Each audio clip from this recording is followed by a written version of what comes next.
How much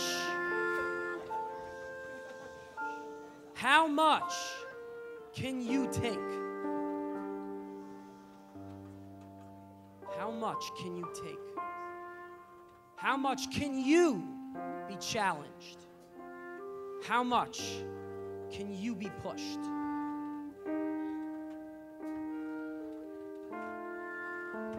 We've spent this weekend talking about our struggles. Each and every one of our struggles. The big ones, the small ones, the things that seem important, the ones that seem meaningless. Each and every struggle, each and every day. How much can we handle? How much can we be pushed? How hard can they come on us until we are broken? How strong does the struggle need to be until we crack?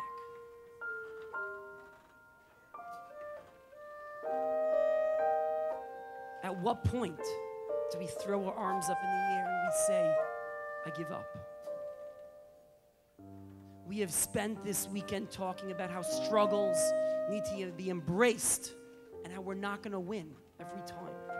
There are going to be struggles where we're going to lose, but those struggles don't break us, they grow. We grow from them. They build us. As we have these last few moments together here right now, we can take this idea one step deeper, one step closer to our hearts, and walk away stronger people. About a month and a half ago, my wife received a frantic phone call from a friend of ours. She asked us, please, my mother has just been rushed to the hospital. Can you watch my kids tonight? Can you help us out? Of course, my wife said, sure, no problem. She had no time to explain. She dropped off her kids. She rushed to the hospital. Her mother was an elderly lady, but was very healthy. But in a very, very quick, short period of time, she developed an infection. And she slowly deteriorated as the infection ravaged through her body, causing major damage and failure in several of her organs. As they're sitting there in the ambulance, she can't even imagine, she can't control all the thoughts that are rushing through her mind. They get to the hospital, she's admitted. She's rushed to the ICU. And she's sitting there with her mother, who at this point had become unconscious as a result of the terrible, terrible infection ripping through her body at such a rapid pace. They ran tests, blood tests. The doctors examined her. They got a full overview of her medical history. And she sat and she waited. And she waited there with her mother, who lay silent in her bed, her eyes closed. About an hour later, the doctor returned to the room. He had a very serious look on his face, and he went over to the woman, she said, and he said to her, your mother suffered terrible, terrible damage as a result of this illness. It's not a question of if, but it's a question of when. She might have a couple of days, maybe a couple more, but that's it. I'm terribly sorry, but your mother's not going to make it. Not knowing what to say when you're standing there and you're being told that your mother, the woman who raised you, the woman who you grew up with, looked up to, who's such a part of your family, such a part of your life, and you're being told there's no hope. There's nothing you can do. And she stood up to the doctor and she said, no, it can't be. Is there anything you can do? Any procedures, anything you can do to help her? There's got to be antibiotics, procedures, medication. We have to do it. We have to save her life. And the doctor turned to her and said to her, I feel your pain. I understand that your mother means so much to you. But right now, your mother is suffering tremendously. She's in a tremendous amount of pain. Just let her go. Just leave her be. In a couple of days, she'll be out of that pain. The suffering will be over. And no more pain for her.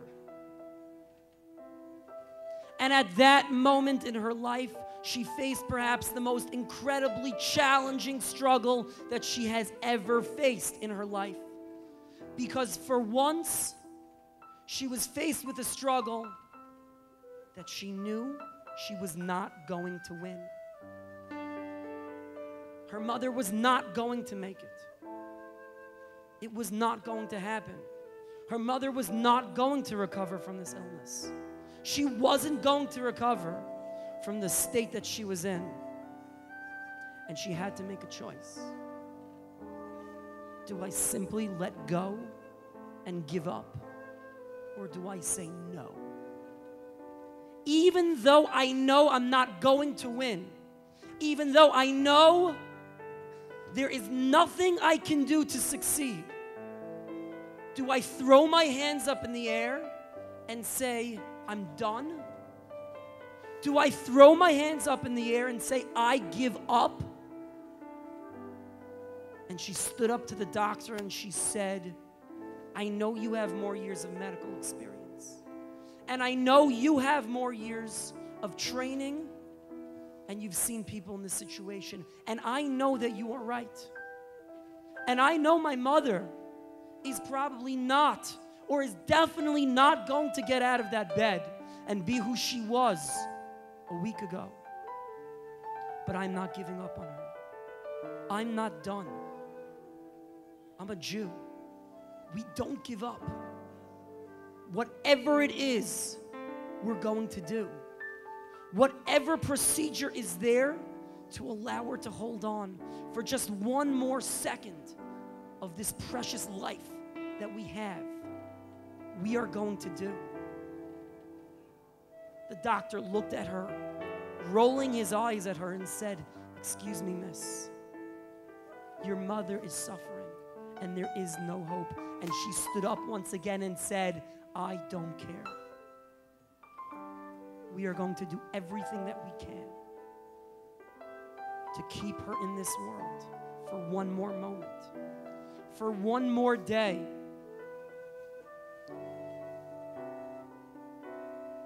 And against his will, the doctor ordered her hooked up to a machine that would help her breathe, a machine that would provide her with nourishment because she couldn't eat by herself. And she lay there unconscious. And the day went by, and the next day went by. And every single second of every single day, her daughter was there by her bedside. Day and night, she slept on a chair and a pillow in a hospital room. She spent Shabbos by herself, by her mother's bedside. Her children slept over at a friend's house for weeks.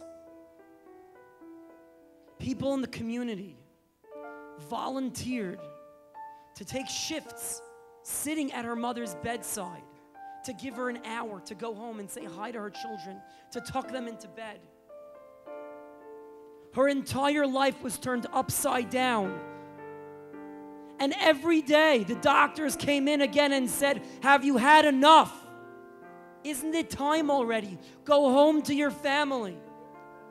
And she stood up and she once again said, no, we don't give up. We don't give up.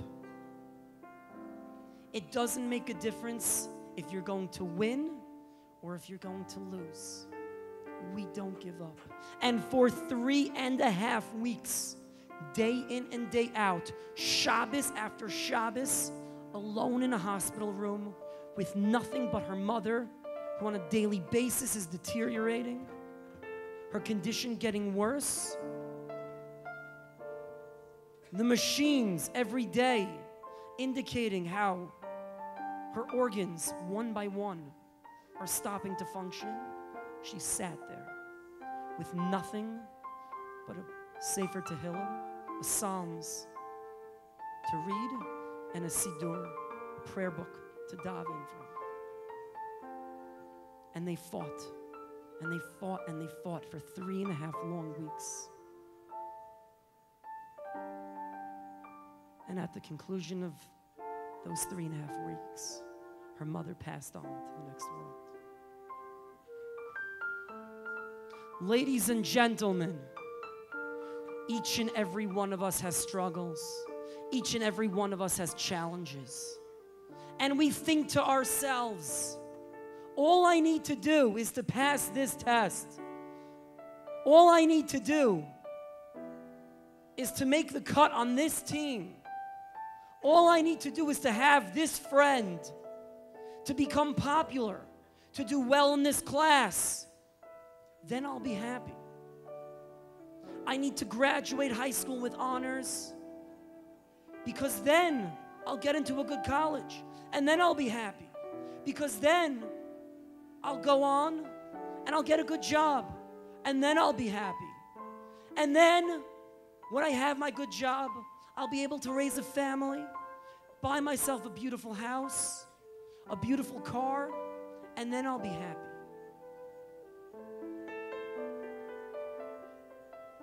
But ladies and gentlemen, I promise you, that's not the way it works. If we tell ourselves it's tomorrow when we struggle and we succeed, we're going to be happy, we're never going to reach it. If we tell ourselves all I need to do is to become popular, all I need to do is to be that cool kid, all I need to be is that one who is successful, and then I'll be happy, and then I will have succeeded, and then I can make it through my challenges. We won't make it, because I promise you, every day when you get hit with a challenge, and some we will fail, some we will be demolished, some we will feel like we have been stepped on, and some we will succeed. And through the thick and through the thin, when we win and when we lose, we will grow through it all. But then we're going to turn around when we think it's safe, when we think, finally I have accomplished it. Finally I've gotten there. Finally, now it's my time. We're going to turn around and another challenge is going to be facing us. And then when we get over that hill, there's going to be another challenge. Life is about challenges. Life is about those hills. For 2,000 years, the Jewish people have suffered indescribable pain and suffering. And we have survived. Ladies and gentlemen, today in the year 2011, we need to figure out what is that secret. How did we do it for all of these years, these generations, thousands of years? Our fathers, our grandparents, who came out of the gas chambers, the hell of a Holocaust, to allow us to be standing here in this room right now. How do we make it through? When we know that today, tomorrow, next week, we're going to be filled, our life is going to be filled with challenges. And the answer is very, very simple. It's an issue of perspective. Judaism tells us life is not about the end result. It's not about getting there. When I get there, when I do that, when I succeed in this, that's when I will have succeeded. That's when I'm going to meet my potential. It's not about getting there. It's about the right here, right now. can I look at myself and stand up proudly and say, I am proud of who I am. Sometimes I'm going to succeed. Sometimes I'm going to fail. But right now, right here and right now, I'm going to enjoy the moment. Don't look till tomorrow. Don't look till next month. Don't look till next year for happiness. Look right here and right now. Look at the people around you. Look at the faces of a room filled with hundreds of teenagers who struggle just like you do and decided to come on a weekend where they wanted to be inspired, where they wanted to walk away better people, better Jews. Look to your friends. Look to your rabbis. Look to your advisors. But most importantly, look to yourself. Right here, right now. It's not going to be then. And right now might be a day where I'm feeling on and up. I feel like $1,000,000. I've succeeded today. Today I feel amazing. And it might be a day where you want to do nothing but go outside to the backyard with a shovel and stick your head in the dirt. And maybe have a couple of your friends come over and kick you while you're down. Because both the good days and the bad days, that's part of life. Each and every day, we need to tell ourselves, I am here right now because this is where I'm supposed to be, and I'm going to make the most of it. Where this is going to take me, I have no idea. That's not in my hands. What is in your hands is what is going on right now inside of you, inside of each and every one of us. Can we do it? How hard can we be pushed? How much can we handle? Look in yourself. You are going to find the most incredible person you have ever seen. You are going to find the strongest, the most amazing, the most powerful, meaningful, and inspirational person you have ever seen. But you, me, we will miss it if we don't look for it. If we tell ourselves it's going to be over there, it's going to be with that kid, it's going to be on that team, we will have totally missed the point. This weekend is about our struggles, my struggles, your struggles, her struggles, his struggles, all of our struggles. We're here for each other. And when we're here for each other, there is nothing that you can't overcome. Because life is about the struggles. Life is about each and every day. Life is about the right here and the right now. What are you going to walk away with from this weekend? What are you going to walk away with back to your cities? What are you going back to walk away with to your schools on Monday morning? What are you going to walk into those same struggles that are waiting there for you?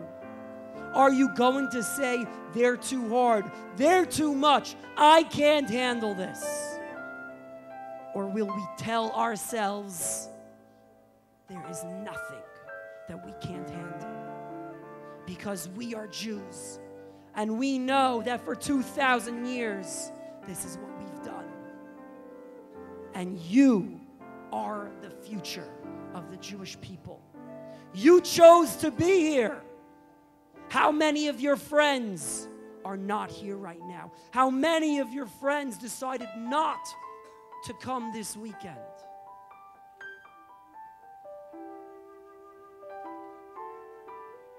We can do it together.